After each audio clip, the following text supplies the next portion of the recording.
Assalamu alaikum, ninth class. How are you? I hope you will be fine. Today, June 17, 2020.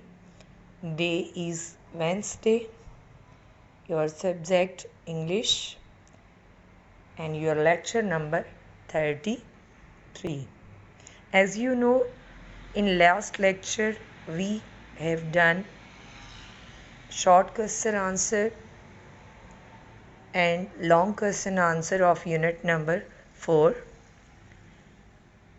Today we will solve our exercise of this unit. Now you open your books, page number 37. Now you see here in this page, 9th class, part A. Statement: how many syllables do the following words have? आपने छोटी classes में उर्दू में जोड़ के तोड़ जो हैं वो पढ़े होंगे, यानी वर्ड को तोड़ना। इसको हम सिलेबल्स को फाइंड करना कहते हैं इंग्लिश में। फर्स्ट वर्ड है पॉलिटिकली। फो एक सिलेबल हो गया, ली एक, ठी एक, खली एक, तो कितने सिलेबल्स हो गए पॉलिटिकली में? 4 सिलेबल्स। अगला वर्ड है, देखें बोल के देखें, आपको खुद ही साउंड से पता चलेगा। जब आप बोल रहे होंगे तो आपके से आपके प्रोनाउंस करने से जो आवाज़ आएगी उसमें आपको पार्ट्स खुद ही एग्जैक्टली समझ में आएंगे। Like polish. अब मेरे मुंह से आवाज़ किस तरह से आ रही है? पॉलिश। फॉ एक सिलेबल है, लिश एक सिलेबल है, ठीक है। अगला वर्ड है फॉल लका। फॉल का, फॉल एक हो गया, का एक, तो कितने सिलेबल्स हो गए इसमें भी? 2 सिलेबल्स। अगला वर्ड है फॉल। फॉल, तो फॉल में एक ही वर्ड बोला जा रहा है, एक ही साउंड आ रही है, फॉल, तो इसमें कितने सिलेबल्स हुए? 1 सिलेबल, ठीक है। नेक्स्ट वर्ड है फॉलन। फॉलन, फॉलन, फॉलन में कितने सिलेबल्स हुए? 2 syllables. Okay, 9th class. Now B part, give pronunciation of the following words with the help of the pronunciation key given in your dictionary. आपके इस page number 37 पर उसने dictionary skills बताई हैं writer ने, कि आपने किस तरह से एक वर्ड जो है उसको डिक्शनरी पर फाइंड करना है और फिर उसका प्रोनाउंसिएशन जो है वो किस तरह से बोलने के लिए, प्रोनाउंस करने के लिए आपने सीखना है, और किस तरह से वो एग्जैक्ट वर्ड जो है आप उसकी करेक्ट प्रोनाउंसिएशन के साथ बोल सकते हैं। लाइक फर्स्ट वर्ड है, यहाँ पर जो उसने डिक्शनरी शो की है उसमें आप देख रहे होंगे पार्ट्स ऑफ स्पीच की हेडिंग के साथ उसने दिए हुए हैं कि ये वर्ड्स, कुछ वर्ड्स एडजेक्टिव होते हैं, कुछ वर्ब होते हैं। लाइक उसने फर्स्ट वर्ड जो एरो के साथ शो किया है वो है पॉलिटिक। पॉलिटिक मीन आगे उसका उसने प्रोनाउंसिएशन ब्रैकेट में शो किया हुआ है, उनको उसने जो है वो बॉक्स के अंदर शो भी किया है और उसकी पार्ट्स ऑफ स्पीच की टाइप भी शो की है, and also this word meaning. तो इसी तरह से 9th क्लास आपने जो बी पार्ट के अंदर वर्ड्स दिए गए हैं, एमिग्रेंट, फ्रिलियस, इन्फ्यूरेटेड, नॉलेज, स्टेडफास्ट, इन वर्ड्स के आपने डिक्शनरी से प्रोनाउंसिएशन चेक करना है और इसकी एग्जैक्ट प्रोनाउंसिएशन बोलने के लिए आपने जो है वो सीखनी है फ्रॉम डिक्शनरी। इस तरह से आपको डिक्शनरी कंसल्ट करना भी आ जाएगी कि किस तरह से किसी वर्ड का एग्जैक्ट जो प्रोनाउंसिएशन है वो चेक करते हैं, उसका एडजेक्टिव या वर्ब फाइंड करते हैं, and also this word meaning. Now we will move to next page. Now you open your book, page number 39. Here you see a box 9th class. यहाँ पर एक बॉक्स बनाया हुआ है, उसके अंदर इम्पोर्टेड ग्रामर का पोर्शन दिया हुआ है, ठीक है, जो हमारे चैप्टर से भी रिलेटेड है।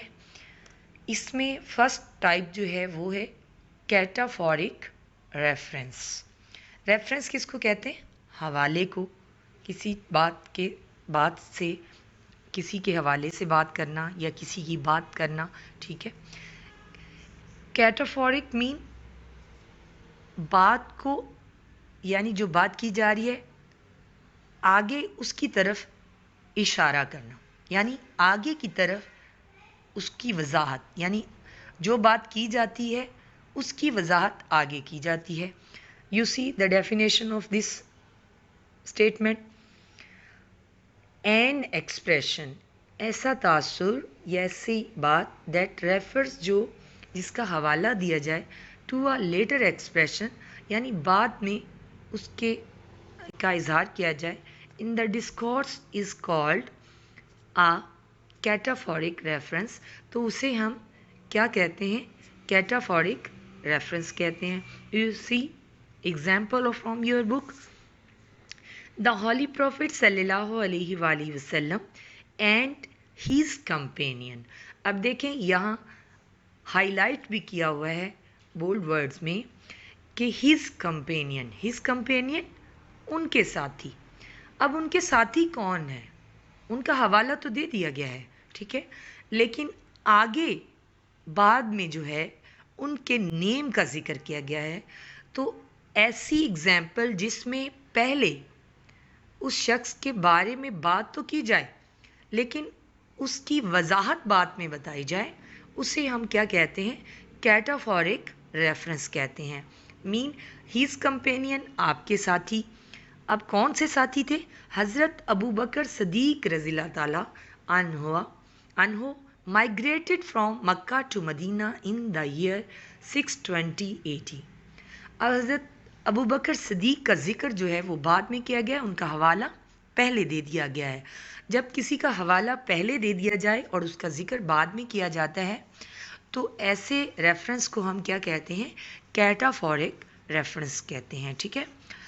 हमारी नेक्स्ट टाइप है इसी से रिलेटेड एनाफोरिक रेफरेंस, यानी ऐसा रेफरेंस होता है जिसमें उस शख्सियत को पहले बता दिया जाता है और बाद में उसके बारे में एक्सप्लेन किया जाता है। एन एक्सप्रेशन दैट रेफर्स, ऐसे तासरात होते हैं जिसमें हवाला दिया जाता है टू एन अर्लियर एक्सप्रेशन, यानी शुरू में ही उसके बारे में बता दिया जाता है और बाद में उसका जो है उसकी वजाहत की जाती है, उसकी शख्सियत के बारे में डिटेल्स बताई जाती हैं। इन द डिस्कोर्स, तो तरतीब के लिहाज से इसे हम is called an anaphoric reference. तो हम क्या कहते हैं?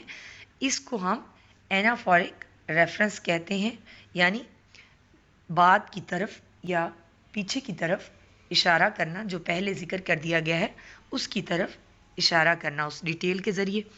अभी आप एग्जाम्पल में देखेंगे, हज़रत अस्मा रज़ियल्लाहु ताला अन्हा was amongst the early few who accepted Islam, यानी हज़रत अस्मा रज़ियल्लाहु ताला अन्हा का जिक्र पहले कर दिया गया और बाद में बताया जा रहा है कि वो उन चंद लोगों में से थीं जिन्होंने सबसे पहले इस्लाम कबूल किया। शी वॉज, अब यहाँ पर शी को बोल लेटर में दिया गया है। शी किस को रिलेट कर रहा है? पीछे जिनका जिक्र किया गया है हज़रत अस्मा रज़ियल्लाहु ताला अन्हो का। She was the daughter of हज़रत अबू बकर सदीक रज़ियल्लाहु ताला अन्हो। Now you see your activity D part.